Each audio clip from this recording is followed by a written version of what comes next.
आदरणीय अध्यक्ष महोदय जी,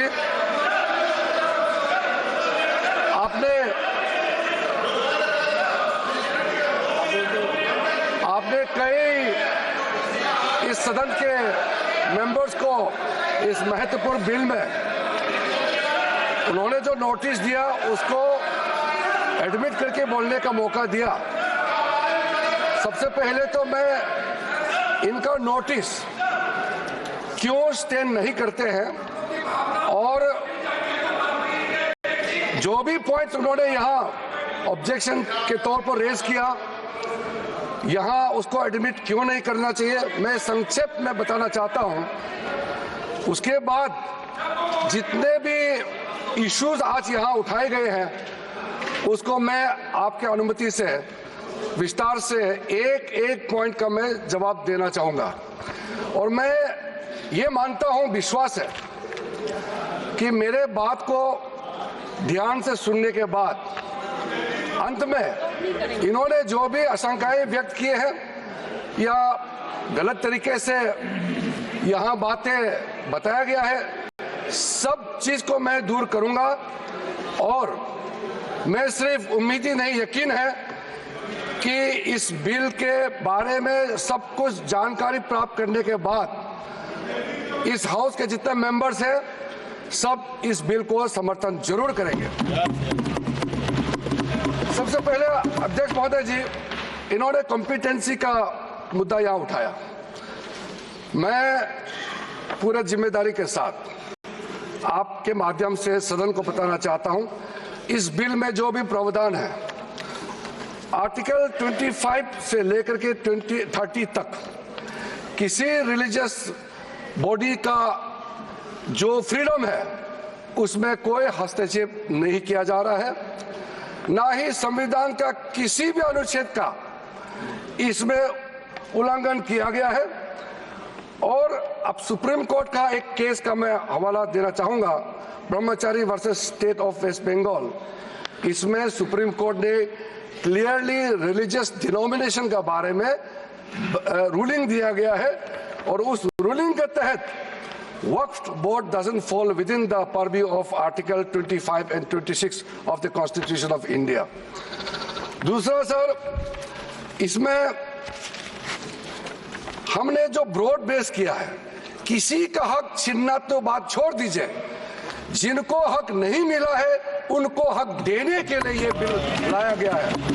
इसमें महिलाओं के लिए, बच्चों के लिए और मुसलमान समाज में जो पिछड़े हैं, जिसको आज तक कभी मौका नहीं मिला, जिसको दबा के रखा हुआ है, उनको जगह देने के लिए ये बिल लाया गया है। और सर, संविधान के कंकरेंस लिस्ट एंट्री नंबर 10 और 28 में आज के जो विषय हम लोग चर्चा कर रहे हैं वो एंट्री 10 और एंट्री 28 में ये कंकरेंस लिस्ट में है। इसलिए ये पूरा लेजिस्लेटिव कॉम्पिटेंस इस सदन के पास है, भारत सरकार के पास है इस सदन में ये बिल पेश करने का। अध्यक्ष महोदय जी, जैसा मैंने कहा है, सबका पॉइंट्स को मैंने नोट भी किया, बहुत अच्छी तरह से सबका कंसर्न को भी हमने नोट किया है। मैं बारी बारी से कहना चाहता हूं। सबसे पहले तो सर, ये वक्फ अमेंडमेंट बिल ये पहली बार इस सदन में पेश नहीं किया गया है। अंग्रेजों के जमाने से लेकर के उससे पहले का लंबा इतिहास में मैं नहीं जाना चाहता हूं, लेकिन आजादी के बाद सबसे पहले ये एक्ट लाया गया है। 1954 में सबसे पहले ये एक्ट लाया गया था। उसके बाद कई अमेंडमेंट हुए सर। काफी अमेंडमेंट होने के बाद मैं पूरा इतिहास में नहीं जा रहा हूं, लेकिन जो अमेंडमेंट आज हम लाने जा रहे हैं इस सदन में वो वक्फ एक्ट 1995, जिसको 2013 में अमेंडमेंट ला करके इस पूरा जो वक्त का पर्पस, इंटेंशन और जिसके उम्मीद में लोगों का सालों तक था कि इस अमेंडमेंट जो लाया इससे कुछ फायदा मिलेगा, उसको उल्टा करके 2013 में ऐसा प्रावधान डाला गया था जिसके वजह से आज ये अमेंडमेंट लेकर के हमको यहां सदन में आना पड़ रहा है। सर, 1995 का वक्फ अमेंडमेंट एक्ट में जो भी प्रावधान लाया गया था उसको कई लोगों ने अलग अलग तरीके से उसका असेसमेंट किया, उसको देखा है कि वाकई 1995 का वक्फ अमेंडमेंट बिल क्या ठीक है, काफी है, जिस पर्पस के लिए लाया गया है वो सर्व कर रहे हैं। कई कमेटियां, कई लोगों ने इसका पूरा एनालिसिस किया है सर, मैं उसका आपके सामने में अभी रखूंगा, लेकिन ये पाया गया है कि 1995 का वक्फ अमेंडमेंट एक्ट ये बिल्कुल असक्षम रहा है और जिस पर्पस के लिए एक्ट लाया गया है वो पर्पस सर्व नहीं हो रहे थे और कई गलतियां, कई खामियां इसमें पाया गया है। उसके लिए कुछ कदम उठाया गया है। मैं आज इस सदन में आपके माध्यम से खास करके कांग्रेस पार्टी को कहना चाहता हूं, ये अमेंडमेंट आज सरकार इस सदन में ला रहे हैं, ये एक तरीके से आप लोगों ने जो भी कदम उठाया है, आप लोगों ने जो भी चाहा है वो आप नहीं कर पाया, वही चीज करने के लिए हम आज ये अमेंडमेंट प्रपोज किया गया है। अब जब मैं इसका विवरण दूंगा तो आप बिल्कुल सहमत होगा मैं जो आपके सामने में बात रख रहा हूं। और दूसरी बात, इसमें हम लोग सब चुने हुए प्रतिनिधि हैं। मैं अपना बात तर्क रखने से पहले ही बताना चाहता हूं, इस बिल का समर्थन कीजिए, करोड़ों लोगों का दुआ मिलेगा। अगर आप विरोध करोगे, चंद लोगों ने पूरा वक्फ बोर्ड को कब्जा करके रखा हुआ है और आम मुसलमान लोगों को जो न्याय इंसाफ नहीं मिला उसको सही करने के लिए ये बिल लाया गया है। इतिहास में दर्ज होगा कि ये बिल को कौन कौन समर्थन किया है और किसने विरोध किया है, ये इतिहास में नाम दर्ज होगा। इसलिए इस बिल का विरोध करने से पहले आप सोचिएगा करोड़ों गरीब महिलाओं का, बच्चों का, गरीब मुसलमानों का। सर, सबसे पहले मैं सर जो खामियां ये 2014 से लेकर के आज तक ये 1995 अमेंडमेंट एक्ट के बारे में मैं सिर्फ नहीं कह रहा हूं, हमसे पहले कांग्रेस के जमाने में भी कई यहाँ इस मुद्दे को लेकर के कमेटियां और अलग अलग जगह में इसका विवरण किया गया है। सबसे पहले सर 1976 में वक्फ इंक्वायरी रिपोर्ट पेश किया गया था और 1976 वक्फ इंक्वायरी रिपोर्ट में जो बड़ा रिकमेंडेशन आया मैं आपके सामने में पढ़ के सुनाना चाहता हूं। 1976 वक्फ इंक्वायरी रिपोर्ट में कहा गया है सारा वक्फ बोर्ड्स जो है मुतवालिस के कब्जे में चले गए हैं, उसको डिसिप्लिन करने के लिए प्रॉपर कदम उठाया जाना चाहिए। 1976 वक्फ इंक्वायरी रिपोर्ट का दूसरा रिकमेंडेशन है लिटिगेशंस और केसेस जो आपस में मतभेद इतना ज्यादा है उसको सरल करने के लिए ट्राइब्यूनल सिस्टम को गठन होना चाहिए, उस समय का रिकमेंडेशन था। फिर उसने तीसरे पॉइंट ये कहा कि ऑडिट और अकाउंट्स, वक्फ बोर्ड में ऑडिट और अकाउंट्स का तरीका प्रॉपर नहीं है, उसका पूरा प्रबंधन होना चाहिए, ये उस समय का रिपोर्ट में कहा गया है। और आखिरी में it recommended the reforms in the category of वक्फ अल औलाद, बच्चों के लिए जो हम वक्फ देते हैं उसको सुधार लाना चाहिए, ये 1976 का रिपोर्ट में कहा गया है। उसके बाद सर जो हम आज थोड़ा विस्तार में जिसको मैं बताना चाहता हूं दो कमेटियों के बारे में। ये दो कमेटी कांग्रेस के समय में ही बनाया गया था। सबसे पहले high level committee under justice Rajendra Sachar, ये सर 9 मार्च 2005 में गठन किया गया था।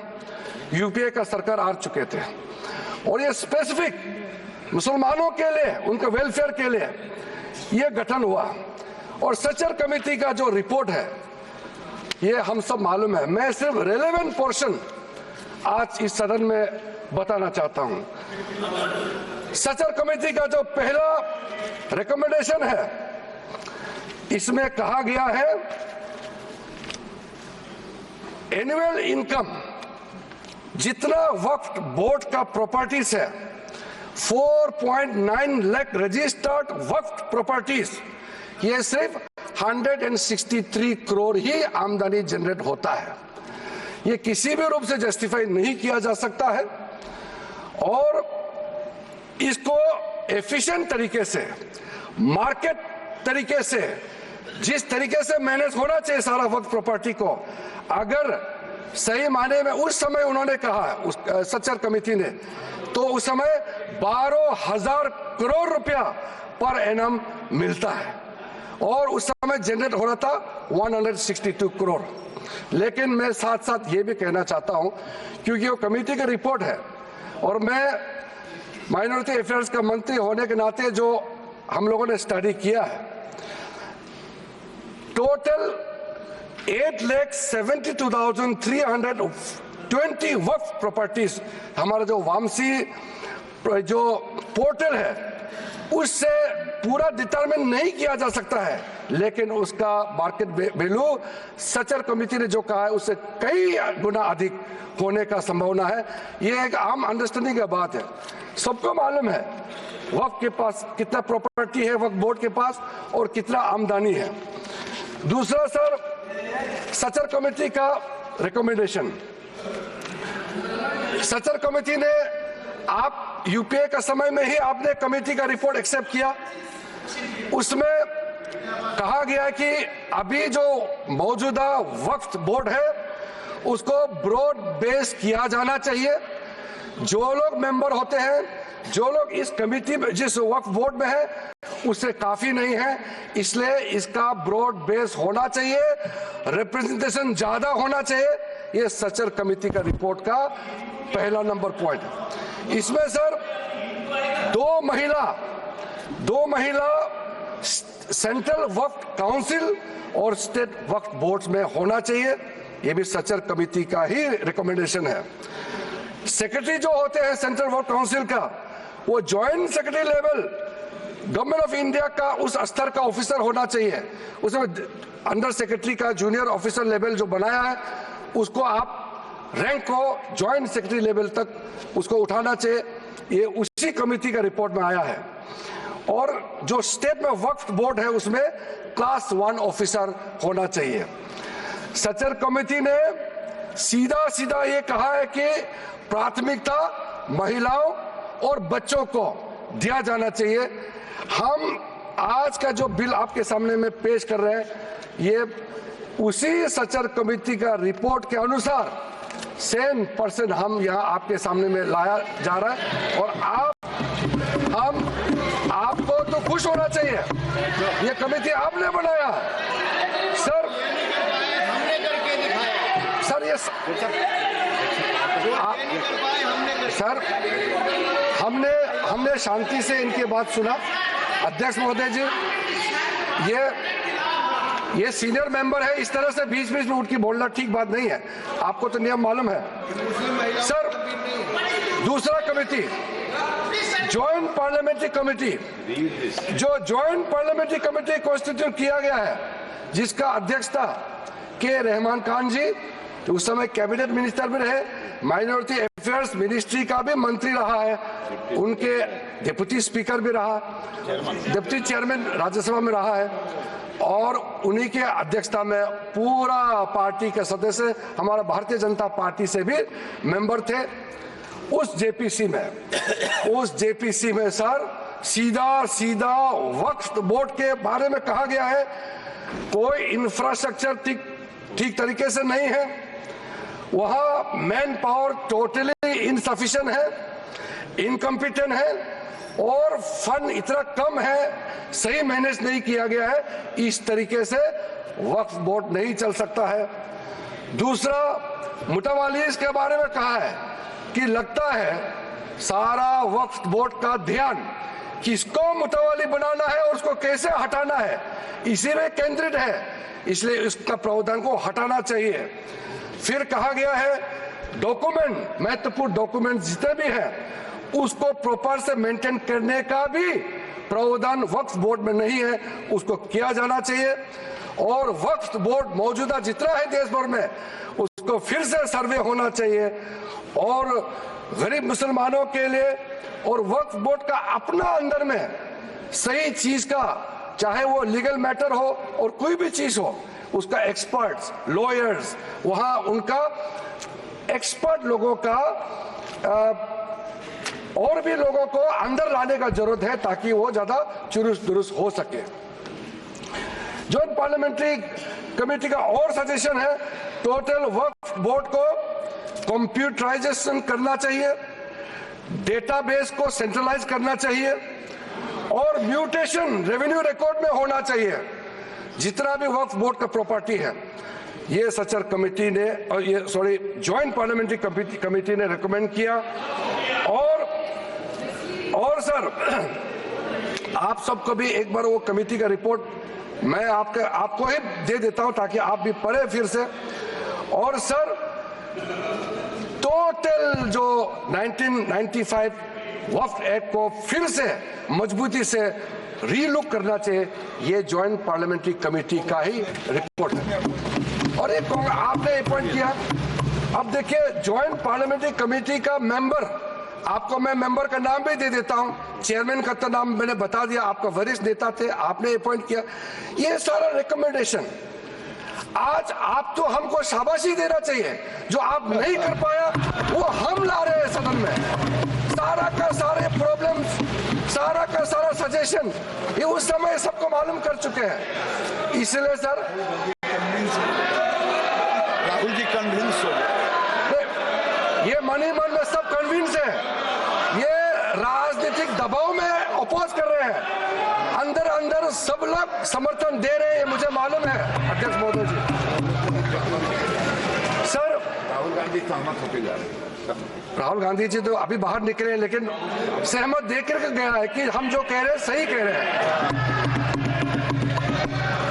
सर मैं इसी बीच कुछ इंडिविजुअल केसेस और कंसल्टेशन जो हम आज बिल लाया है, कुछ सदस्यों ने कहा है कि और कंसल्टेशन होना चाहिए था। आपको मैं दावे के साथ बताना चाहता हूं, जितना कंसल्टेशन प्रोसेस पिछले 10 सालों में किया गया है, आज तो किसी सरकार ने इतना स्टेक होल्डर से कंसल्टेशन प्रोसेस नहीं किया है।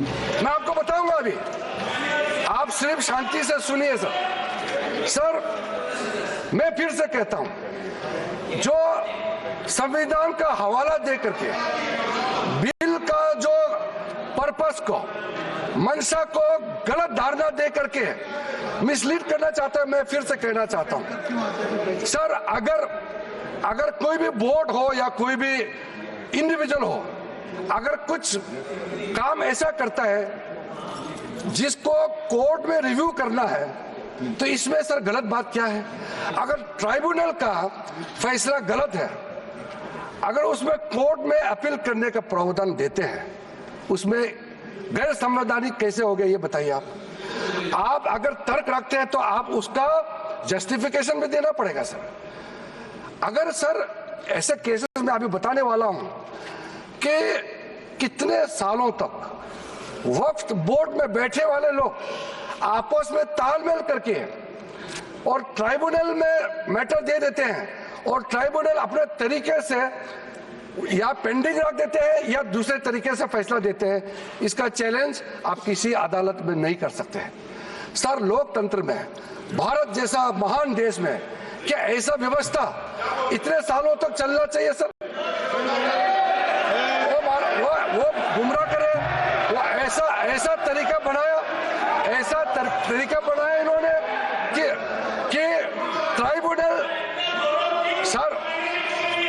सर ये इस तरह से आप लोग बात करके मेरा आवाज नहीं दबा सकते हैं।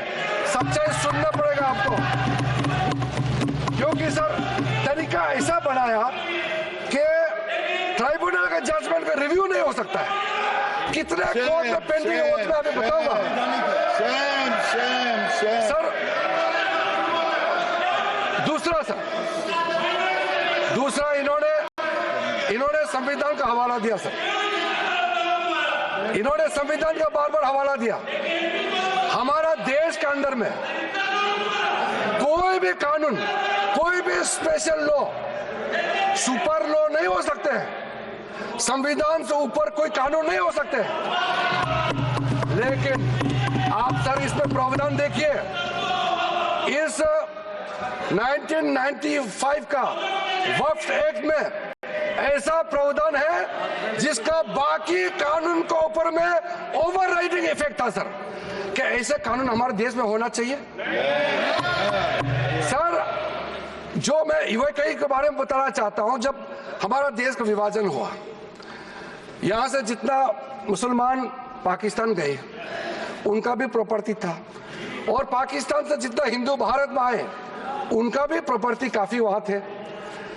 पाकिस्तान में जितना भी हिंदुओं का प्रॉपर्टी है वो तो सरकार ने ले लिया, और बाकी जो भी करना था कर लिया। यहां से जो मुसलमान गए उसमें ज्यादातर लोगों ने अपना प्रॉपर्टी को वक्फ के तहत डिक्लेयर करके गए। और सर ऐसा कई केसेस है, मैं अभी बहुत लंबा इसमें नहीं जाना चाहता हूं, ये फैक्चुअल चीज है सर।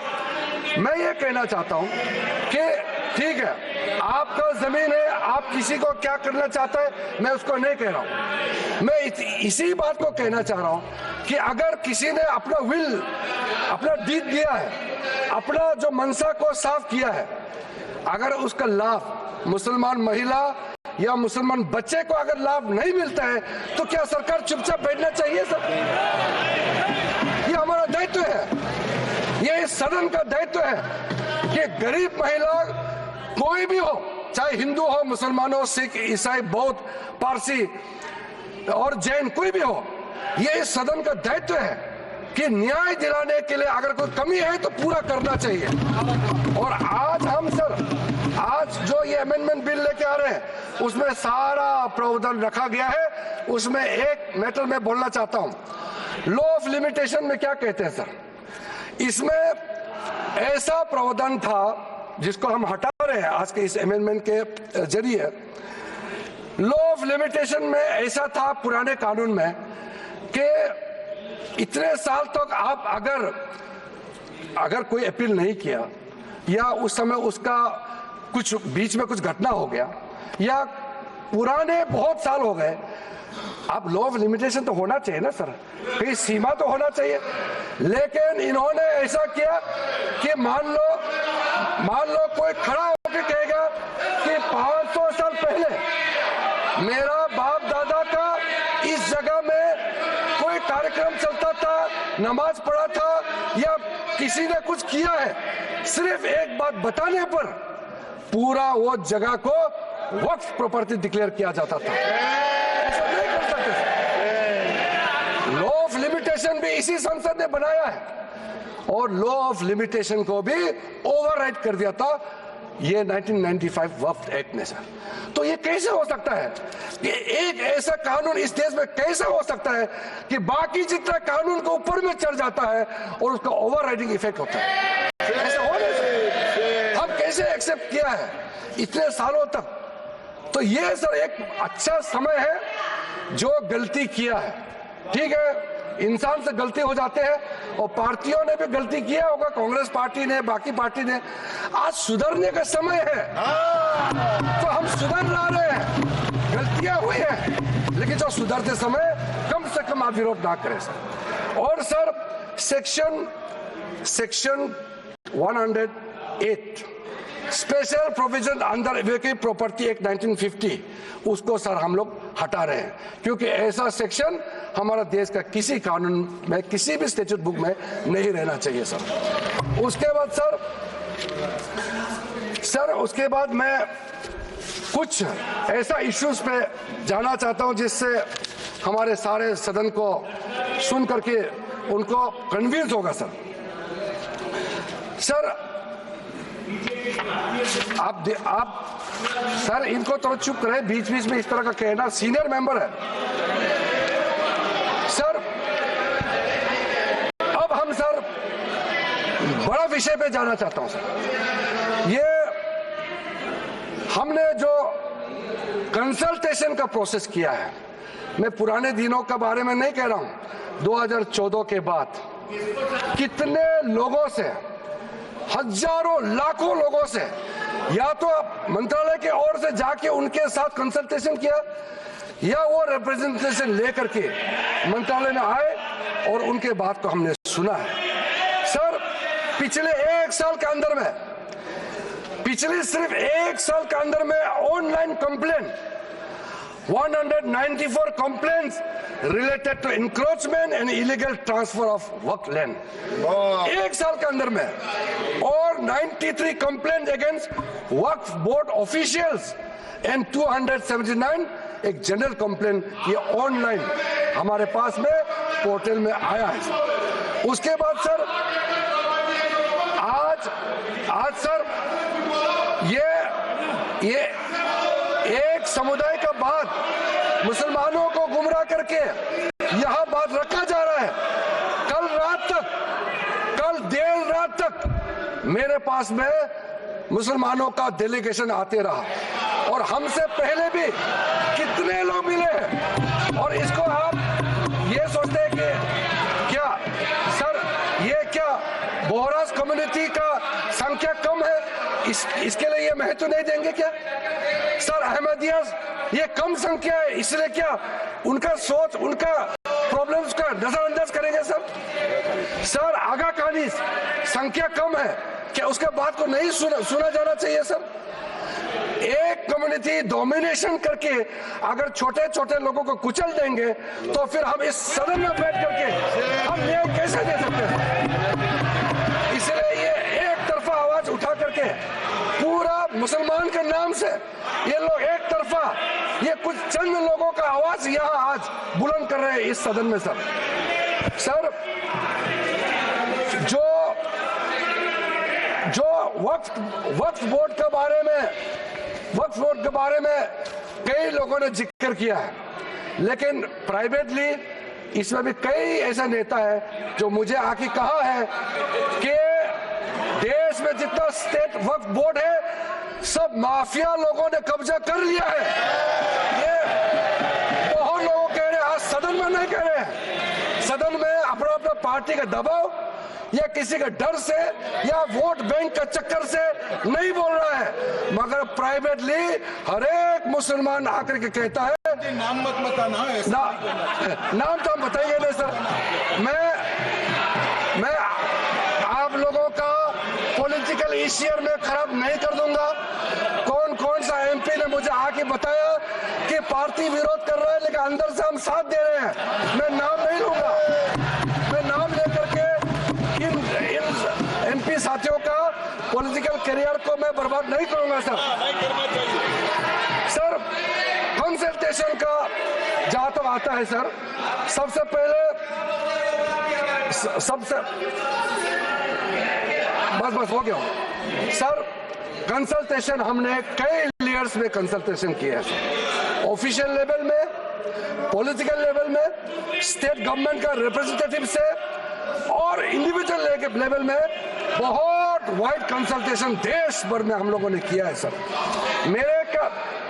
मुझे इस मंत्रालय में आए हुए अभी लगभग 2 महीने हुए हैं, लेकिन जो कंसल्टेशन प्रोसेस हमारे से पहले जो मंत्री थे इस मंत्रालय के, सब लोगों ने बहुत बारीकी से समस्याओं का भी पहचान किया और कंसल्टेशन प्रोसेस भी बहुत ब्रॉड बेस किया है सर। सर कुछ कंसल्टेशन के बारे में मैं आपको जरूर बताना चाहता हूं सर। 2015 के बाद एक्टिव कंसल्टेशन का प्रोसेस शुरू हुआ है। ऐसा मत सोचिए ये 2024 में वक्फ बोर्ड अमेंडमेंट बिल लेकर के अचानक आया, मत सोचिए।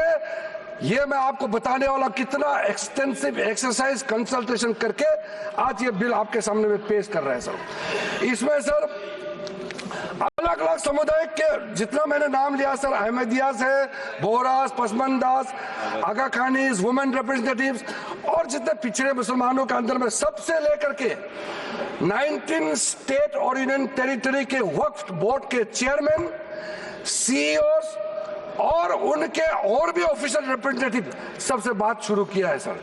2015 में पटना में कंसल्टेशन प्रोसेस किया, फिर उसके बाद में 16 अप्रैल में नई दिल्ली में, फिर 12 तारीख अक्टूबर 2015 में श्रीनगर जम्मू कश्मीर में इसका कंसल्टेशन का बैठक हुआ। उसके बाद 2015 में 11 नवंबर का दिल्ली में, फिर उसके बाद 7 जनवरी 2017 में फिर दिल्ली में, 8 मार्च 2018 दिल्ली में, इस तरीके से फिर 13 जुलाई 2023 में मुंबई में, उसके बाद 2024 जुलाई 23 में फिर लखनऊ में, उसके बाद फिर 7 नवंबर 2023 नई दिल्ली में सर। और ये जो प्रोसेस है लखनऊ यूपी में, लखनऊ उत्तर प्रदेश में ही है अखिलेश जी, लखनऊ उत्तर प्रदेश का राजधानी है सर।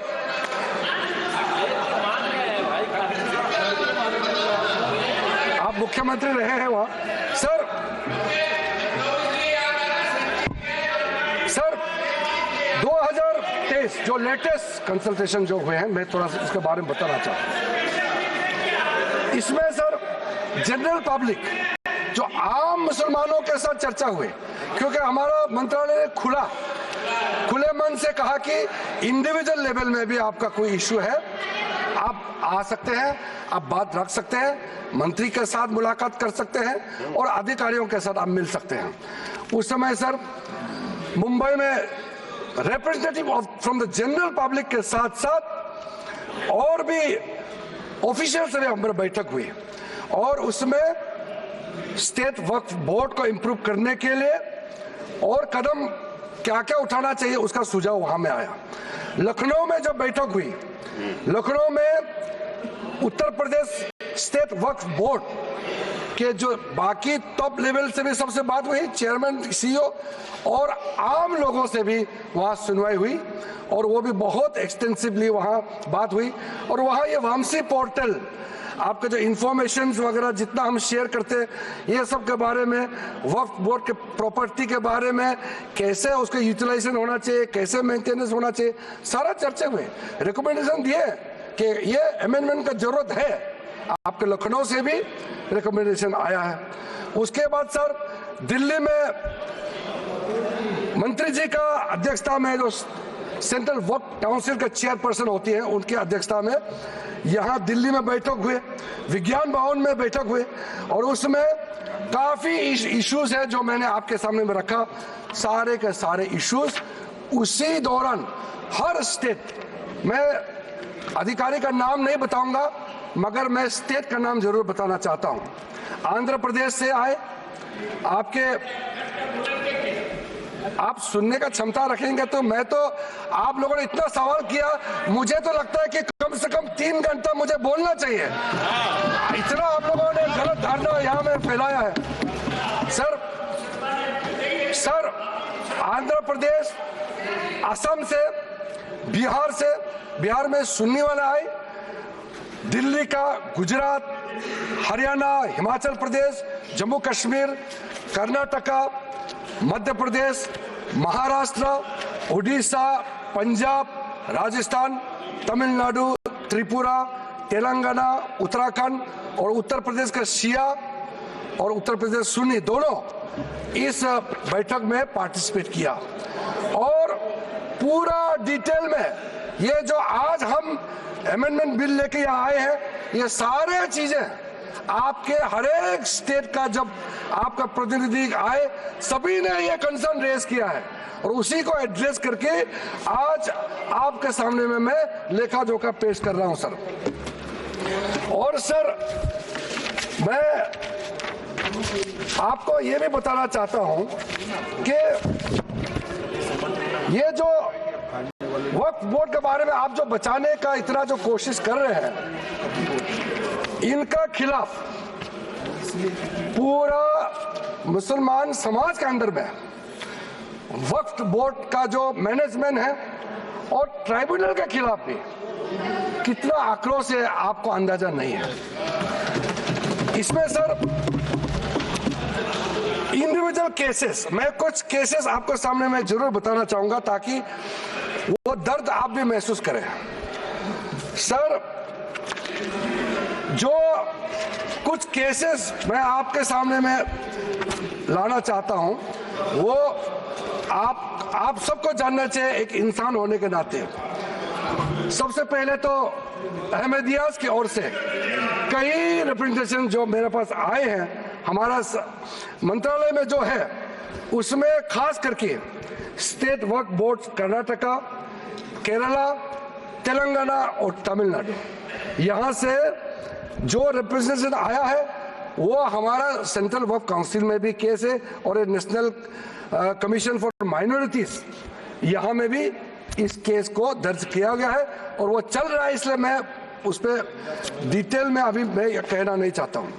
दूसरा सर एक इंडिविजुअल केस है बोहरा समाज का। सर मुंबई में एक ट्रस्ट है, 1944 में उस समय हाई कोर्ट ने सेटल कर दिया गया सर, उसका स्टेटस साफ करके रखा हुआ है और आप लोग सब जानते हैं दाऊद इब्राहिम का नाम, वो उसके आसपास वहां रहते थे और वो प्रॉपर्टी सेटल हो चुके हैं और बाद में माननीय प्रधानमंत्री नरेंद्र मोदी जी आने के बाद महाराष्ट्र के लिए बहुत बड़ा काम शुरू किया और एशिया का लार्जेस्ट क्लस्टर डेवलपमेंट स्कीम का उसी जगह में लॉन्च किया गया है। और ऐसा समय में जो आदमी इस प्रॉपर्टी से कोई लेना देना नहीं, गुजरात में किसी एक ने इस प्रॉपर्टी के खिलाफ में वक्फ बोर्ड में कंप्लेंट कर दिया और फिर वक्फ बोर्ड ने नोटिफाई कर दिया इस चीज को। अब आप सोचिए सर, जो आदमी ना वो शहर में रहता है, ना इतिहास में उस प्रॉपर्टी से कोई लेना देना है, ना वो राज्य में रहता है, कहीं और का है और एक डेवलपमेंट प्रोजेक्ट को कंप्लेन करके वक्फ बोर्ड के माध्यम से इंटरफेयर करके डिस्टर्ब किया। आप सोच के देखिए, और वो कम्युनिटी के लोग जो हमसे मिलने आते हैं उसका दिल के अंदर में कितना दर्द होता होगा। मैं मिलने का समय में मुझे समझ में आ गया था कि ये इसका क्यों सॉल्यूशन नहीं हुआ। दूसरा सर, ये मीडिया में भी सर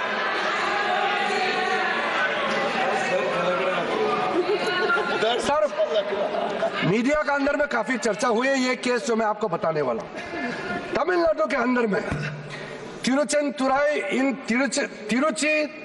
तिरुचिरापल्ली डिस्ट्रिक्ट है तमिलनाडु में, वहां 1500 साल पुराना सुंदरेश्वर टेम्पल मंदिर वहां मौजूद थे और वहां बेचारे एक वहां के गांव में रहने वाले, उसको पता भी नहीं है, वो अपना जमीन बेचने के लिए 1.2 एकड़ जो बेचने के लिए गए तो आप बताया गया कि आपका गांव तो वक्फ का जमीन है। आप सोचिए, पूरा गांव को वक्फ प्रॉपर्टी डिक्लेयर कर दिया गया। आप सोचिए, वो गांव का इतिहास 1500 साल पुराना है और सारे के सारे गांव को वक्फ का प्रॉपर्टी डिक्लेयर कर दिया गया है। इस तरह का जो चीज होते हैं इसमें धर्म मत देखिए, इसको इस देश का नागरिक होने के नाते विशेष रूप से हम लोग सब सांसद है इस सदन में, मेंबर ऑफ पार्लियामेंट होने के नाते ये कौन सा स्टेट है, तमिलनाडु हो या उत्तर प्रदेश हो, ये मत देखिए। ये कैसा इस तरह का घटना हो गया कि आपको ये चिंता नहीं होते? आपको ये सब घटना सुन करके ये चिंतित होना तो स्वाभाविक होना चाहिए। सर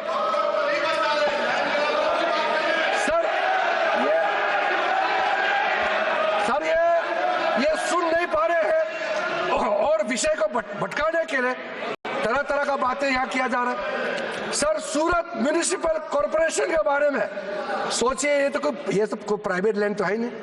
सूरत म्यूनिसिपल कॉर्पोरेशन का पूरा हेडक्वार्टर को वक्फ प्रॉपर्टी डिक्लेयर कर दिया गया है।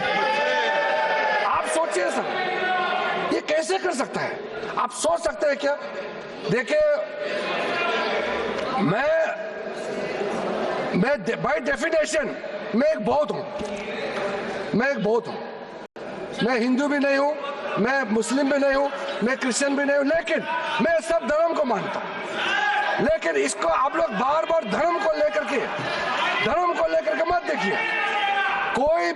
कोई भी इस देश का नागरिक सरकारी जो म्यूनिसिपल कॉर्पोरेशन क्या किसी का प्राइवेट प्रॉपर्टी है? हो सकता है। म्यूनिसिपल प्रॉपर्टी का जमीन आप कैसे वक्त डिक्लेयर कर सकते हैं सर? सिट डाउन राजा। आप बैठिए, डिस्टर्ब मत कीजिए, फायदा नहीं है। मैं अभी यील्ड नहीं करूंगा सर।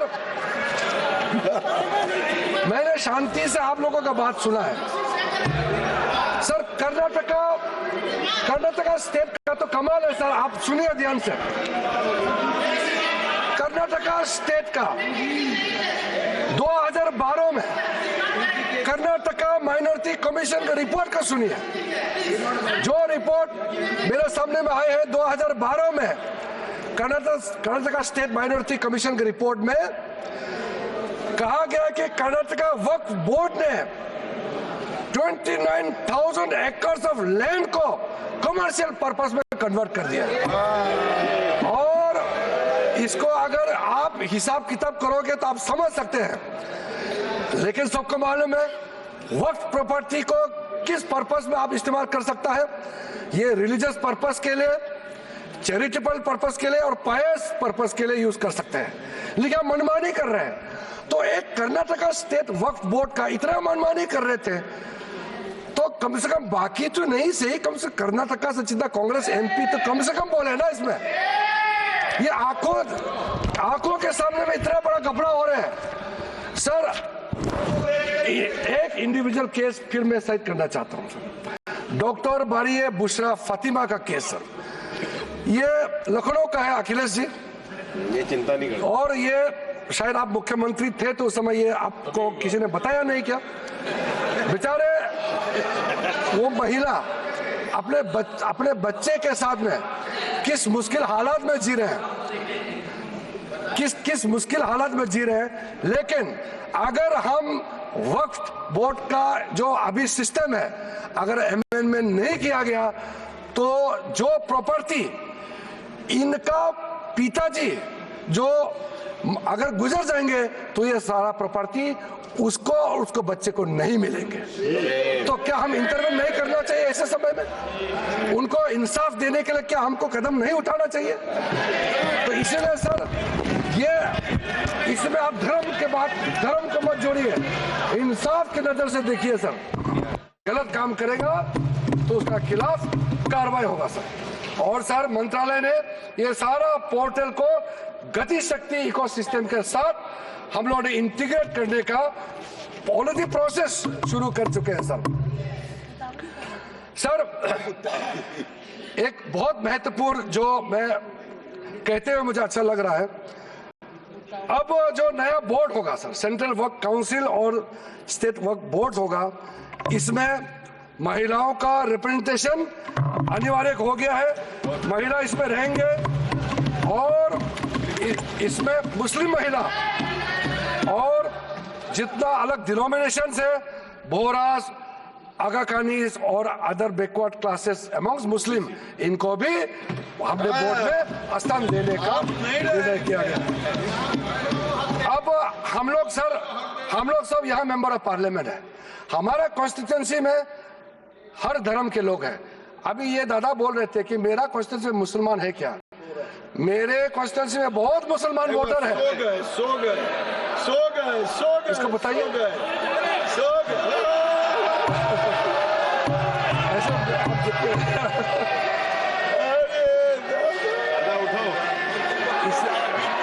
इसलिए मैंने कहा ना दादा, आप हर समय मत बोलिए, नींद आ जाएगा आपको।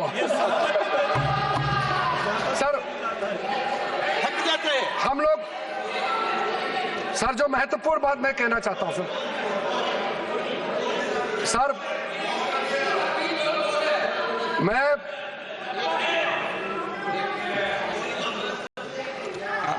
कोई स्पीच हो तो फिर सो जाओ क्या सदन में?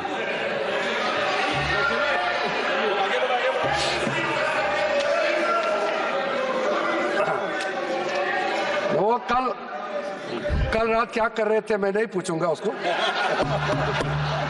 सर,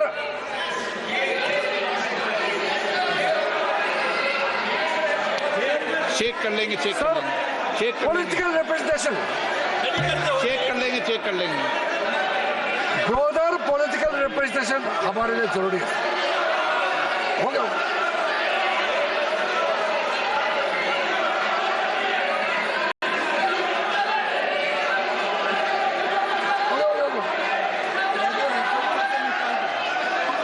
उसको निकाल दीजिए सर। मैं इसको देख लूंगा, कार्रवाई से हटा दूंगा।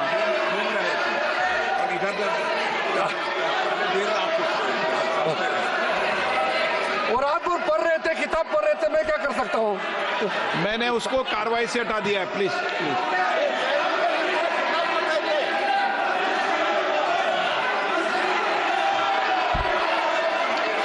हो गया। सर, मैं पॉलिटिकल रिप्रेजेंटेशन के बारे में कहना चाहता हूँ। हम सबका कॉन्स्टिट्यूंसी में हिंदू भी हो सकता है, मुसलमान हो सकता है, क्रिश्चियन हो सकता है, बौद्ध हो सकते हैं, पारसी, सिख सब हो सकते हैं। इसलिए मेंबर्स ऑफ पार्लियामेंट को किसी भी धर्म से जोड़ना सही नहीं है। हमने ये नहीं कहा कि वक्फ बोर्ड में इस धर्म को लेके आना चाहिए, हम नहीं कह रहे। हम ये कह रहे मेंबर ऑफ पार्लियामेंट वहां मेंबर होना चाहिए। अब वो मेंबर ऑफ पार्लियामेंट अगर हिंदू है या अगर क्रिश्चियन है तो हम क्या कर सकते हैं? अगर किसी कॉन्स्टिट्यूंसी से किसी एमपी को चुन के भेज दिया by virtue of being member of parliament, अगर वो बोर्ड में मेंबर होता है तो क्या हम उसको चेंज कर देना चाहिए उसके धर्म को? ये बेसिक। इसलिए सर ये बिना मतलब का ये इशू उठा रहे सर। उसके बाद सर अब मैं सर एक इंपॉर्टेंट बात बताना चाहता हूं।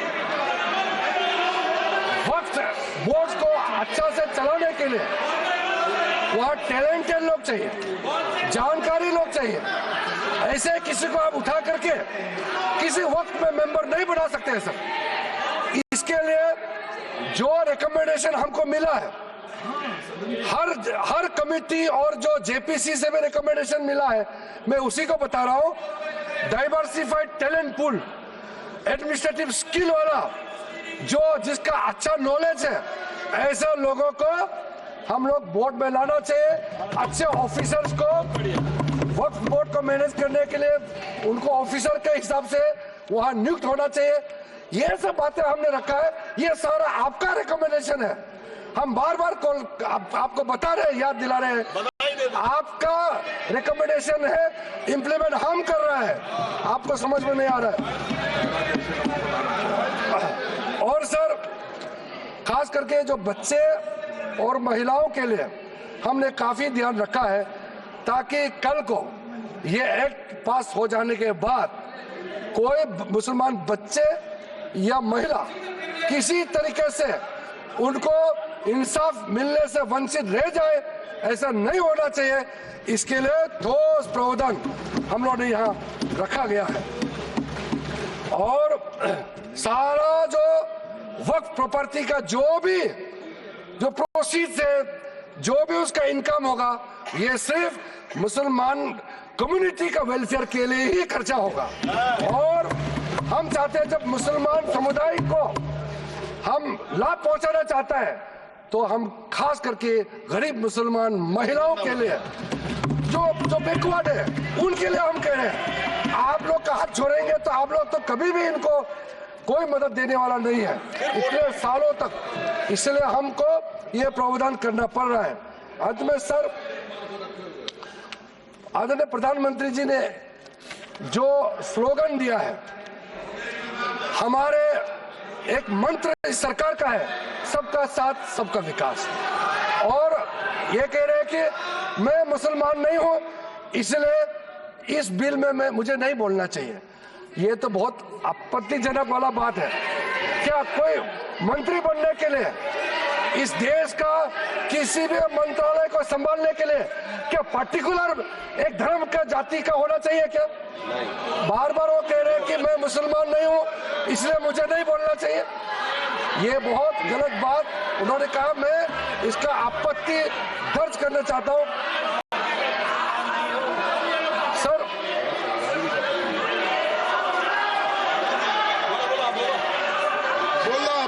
इसलिए सर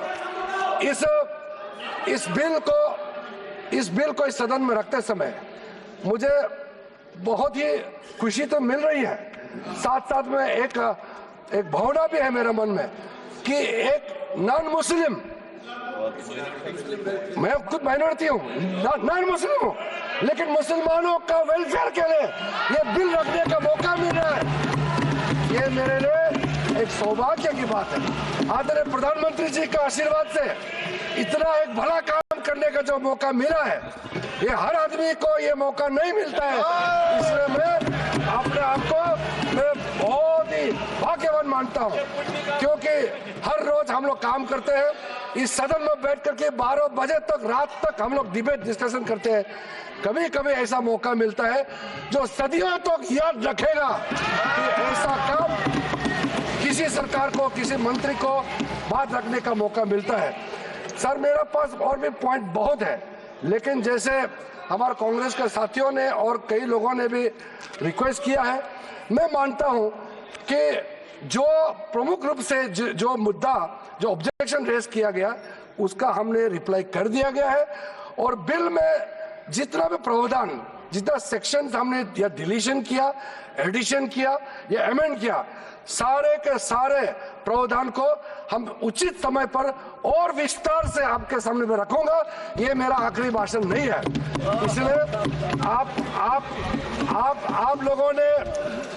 लोगों ने इतना आपत्ति आप लोगों ने दर्ज किया, लेकिन मैंने उसका सिर्फ 50% ही रिप्लाई किया है। अभी 50% और भी जवाब देना बाकी है, लेकिन आदरणीय अध्यक्ष महोदय जी का परमिशन से आज आप लोगों को भी इतना सवाल उठाने का मौका दिया, इतना और ज्ञान मुझे भी आपके जितना भी आशंकाएं हैं दूर करने का मौका दिया। अध्यक्ष महोदय जी, इसी शब्दों के साथ मैं आपसे अनुमति चाहता हूं कि इस बिल को मैं इस सदन में इंट्रोडक्शन के रूप में पेश करूं।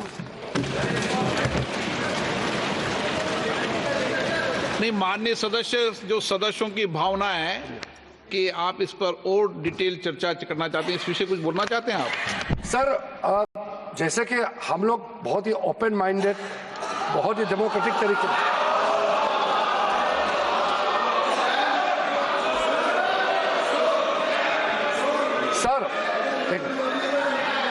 सर ये जो इनका बर्ताव है, इसको देख करके मैं एक बात कहना चाहता हूँ। हम तो नए नए एमपी बन के आए थे, हम पीछे बैठते थे पुराने सदन में। जब यूपीए का नया सरकार बना था, हम लोगों ने कुछ रिक्वेस्ट किया, और सदन में उनके नाम नहीं लेना चाहता हूं, जो सीनियर लीडर है, उन्होंने सदन में उठ के कहा, आप लोग का काम अपोज करना है, लेकिन सरकार सुने ना सुने सरकार का मर्जी है, उस समय हम लोग कहते थे। आज हम इतना खुले दिल से कह रहे हैं कि आपने रिक्वेस्ट किया, सारा सदन सबने कहा कि इस बिल पे और भी चर्चा होना चाहिए, स्क्रूटनी होना चाहिए। क्यों नहीं? हम इसके लिए भागने वाला नहीं है, क्योंकि इसमें हमारा मनसा साफ है, हमारा कदम साफ है। किस चीज से डरना है? किसी भी कमेटी में जाके इसको स्क्रूटनी करना है, हम स्वागत करते हैं सर, इसमें पीछे हटने का सवाल नहीं है। जब हम छुप के कोई गलत काम करते हैं तब भागते हैं, हम भागने वाला नहीं है।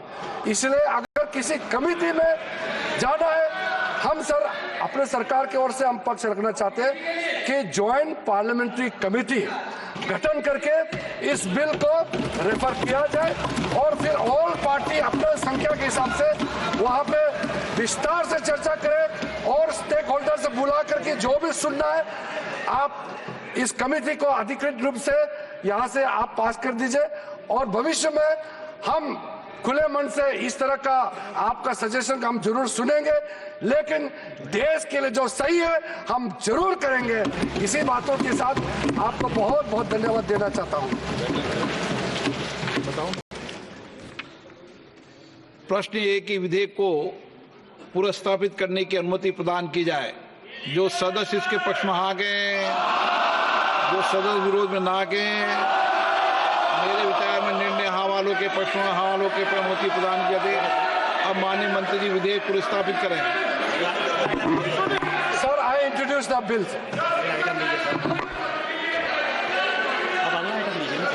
Item number 14 Shri Kiren Rijiju ji committee में जा रहा है।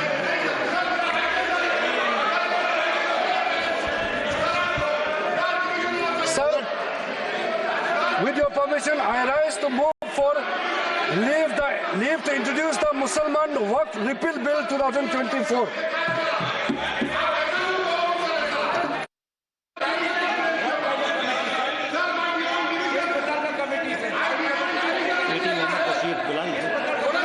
केटी मोहम्मद बशीर आइटम नंबर 14 पे बोलना चाहते हैं। इंट्रोड्यूसर दूसरा बिल है।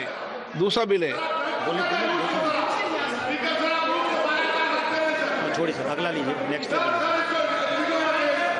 बेनी बनन नो, के राधा कृष्णन नो, सोगत राय जी। सर, ये जो बिल है मुसलमान वक़्फ़ बिल को वापस लेने की, वैसे भाई मुझे बोले तो फिर तुम बोलो। अरे बोलो ना।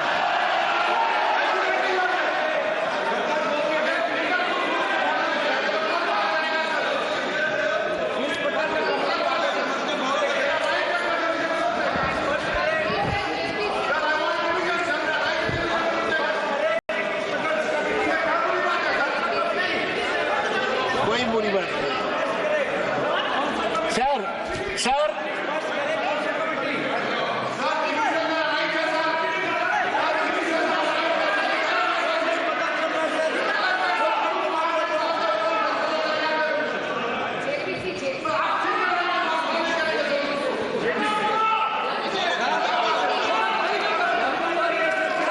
अभी मंत्री जी प्रस्ताव लाएंगे, अभी नहीं, इसके बाद, अभी इनको बोलने के बाद।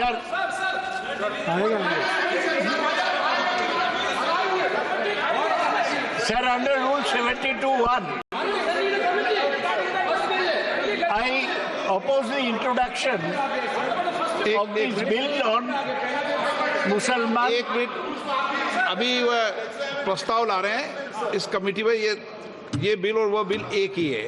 ये हाँ। बिल सेकंड पार्ट उसमें नहीं, ये रिपील सेकंड करने एक का ही बिल। बिल है, ठीक रिपील करने का बात। रिपील करने का। हाँ न सर, रिपील करने मैं का। दो ही चीज बोलने चाहता हूँ। ये संदेह ये होता है कि सरकार मुसलमान वक़्फ़ प्रॉपर्टी पर कब्जा करने चाहते हैं। सारा देश में वक़्फ़ बोर्ड के हाथ में 8.7 लाख प्रॉपर्टी है। इसका पूरा एरिया है 9.4 लाख एकर्स अक्रॉस इंडिया, और इसका एस्टिमेटेड वैल्यू है 1.2 लाख करोड़। सरकार इस पर दखल लेने चाहते हैं, इसलिए कलेक्टर का बात जो बोला, पहले तो कलेक्टर नहीं था, तो सरकार इसमें इंटरफियर करने चाहते हैं। और ये बोलते हैं कि 2 मुस्लिम वीमेन और 2 non Muslim members on the board. ये नॉन मुस्लिम मेंबर बोर्ड में जाएगा तो वक़्फ़ बोर्ड का जो सैंक्टिटी वो खराब हो जाएगा। If it's a Muslim property gifted bye A Muslim for the benefit of Muslim, ये नॉन मुस्लिम नहीं होना चाहिए। Sir, it also introduces the district collector as an arbiter to decide if a property is a waqf or government land. इसलिए ये bill को, मुसलमान वक़्फ़ act bill को withdraw करने का जो कोशिश है, मैं उसको पूरा विरोध करता हूँ। किरण रिजिजू 1 घंटा बोला है, हमारे कलीग वाईसी साहब पहले वाला बिल में डिवीजन मांगे हैं, उसको भी मैं पूरा समर्थन करता हूं। ये बहुत सेंसिटिव बिल है, ये बहुत सेंसिटिव बिल है। इसमें कोई जल्दीबाजी, कोई जबरदस्ती नहीं करना चाहिए। पार्लियामेंट का जो कानून है, आपने चर्चा का मौका दिया, सब लोग बोला, तो अभी डिवीजन चाहते हैं तो डिवीजन कराए, इसमें क्या हर्जा हो सकता है। ये पूरा चीज सरकार के हाथ में नहीं जाना चाहिए। ओके। मुसलमानों को मंत्री जी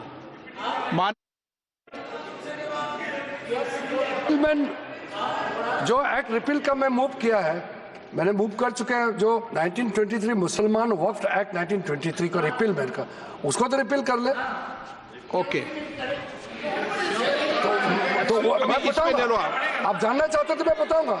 आप 2 मिनट बता दो सर मैं 2 मिनट सर वो जाने तो ना हाँ सर। नहीं, रिपीलमेंट का रिपीलमेंट भी कमेटी में जाएगा, इसमें क्यों डर रहे ये सर रिपीलमेंट का ये है सर, मुसलमान वक्फ एक्ट तो कौन सा है? एक sir, the Musliman Waqf Act 1923 was brought into force on 5th August 1923 and applied to the whole of then British India. सुनिए, क्यों वो कानून स्टैट्यूट बुक में रहना ही नहीं चाहिए था? इतना साल रहा, रिपील करना चाहिए ना। Including British Baluchistan and Santhal Parganas, उस समय का जुरिस्डिक्शन मैं बता रहा हूँ। The Waqf Act 1954, which enacted the laws of Waqf for the first time in independent India, provides white section 69 clause 1 subclause 5 that the Mussalman Waqf Act 1923 does not apply to any waqf governed by the 1954 Act. So in effect 1923 मुसलमान वक्फ act in effect redundant हो चुका है, ये sir applicable नहीं है। सो in effect ये redundant हो चुका है, इसलिए सर स्टैट्यूट बुक में नहीं रहना है, इसलिए मैं ये रिपील अमेंडमेंट इसको भी आप इसको भी रिपेल को भी कमेटी में भेज रहे हो ना? ये एक्ट एक्चुअल में 1995 एक्ट और 2013 का अमेंडमेंट आने के बाद अस्तित्व में नहीं, हम कागज पर से निकाल रहे, इतना ही है। और मैं मानता हूं इसमें विपक्ष सहमत होगा। आप दोनों का है कि एक मिनट, इस पर ज्वाइंट पार्लियामेंट कमेटी बनाएंगे? प्रस्ताव क्या आपका? जो ये रिपीलमेंट वाला तो सर नहीं, इसका ज्वाइंट पार्लियामेंट दूसरा सर जो 2024 वक्फ अमेंडमेंट बिल को हमारा तरफ से हम प्रस्तुत करते हैं कि ज्वाइंट पार्लियामेंट्री कमेटी बनाकर मैं सभी माननीय सदस्यों और सभी दलों से नेताओं से बात कर इस ज्वाइंट पार्लियामेंट कमेटी को बनाऊंगा। ठीक है। प्रश्न है कि विधेयक को पुनर्स्थापित करने की अनुमति बताएं। सर आप पढ़िए। डिवीजन, हाँ करा लो डिवीजन, बैठो। प्रश्न है कि विधेयक को पुनर्स्थापित करने की अनुमति बताया। जो सदस्य पक्ष वहां के हैं, जो सदस्य के विरोध में ना के हैं,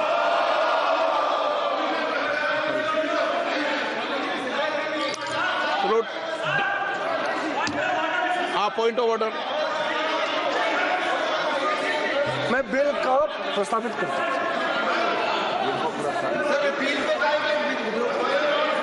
नहीं चल रहा है सर।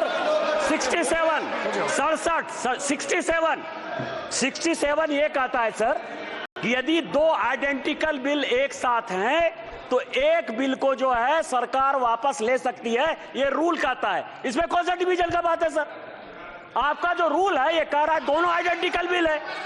ये 1927 का बिल है जिसको कि हटा के ये वक्फ एक्ट 95 को लाया जा रहा है, दोनों बिल एक है, यही तो रूल कह रहा है sir. Ji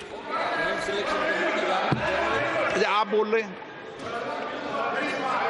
demand a division sir, this is my right, I want a division sir please. आपका राइट तो है, लेकिन राइट जो है इस पे कैसे राइट बनेगा आपका? सर हम तो शुरू से बोल रहे हैं डिवीजन, शुरू से तो बोल रहे हैं। आप ही नहीं सुनो तो मैं क्या करूं सर? नहीं, मेरा तो राइट है, हम तो आप स्पीकर नहीं सुनो तो कैसा होगा सर? ना मैं तो शुरू से बोल रहा हूं डिवीजन करवाइए, डिवीजन करवाइए। नो। प्रश्न है कि विधेयक को पुनर्स्थापित करने की अनुमति प्रदान की जाए। जो सदस्य इसके पक्ष में हाँ के हैं, जो जो सदस्य विरोध में ना के मेरे विचार में निर्णय हाँ वालों के पक्ष में हाँ वालों के अनुमति प्रदान की तो माननीय विधायक को पुरस्तापित करें। आई इंट्रोड्यूस द बिल सर। माननीय सदस्य नियम 377 के अधीन मामलों को सभा पटल पर रखा जाए। जो सदस्य 377 के अधीन मामलों को सभा पटल पर रखना चाहते हैं वे सभा पटल पर रख सकते हैं। आइटम नंबर 16 भारतीय वायुयान विधेयक 2024। माननीय मंत्री जी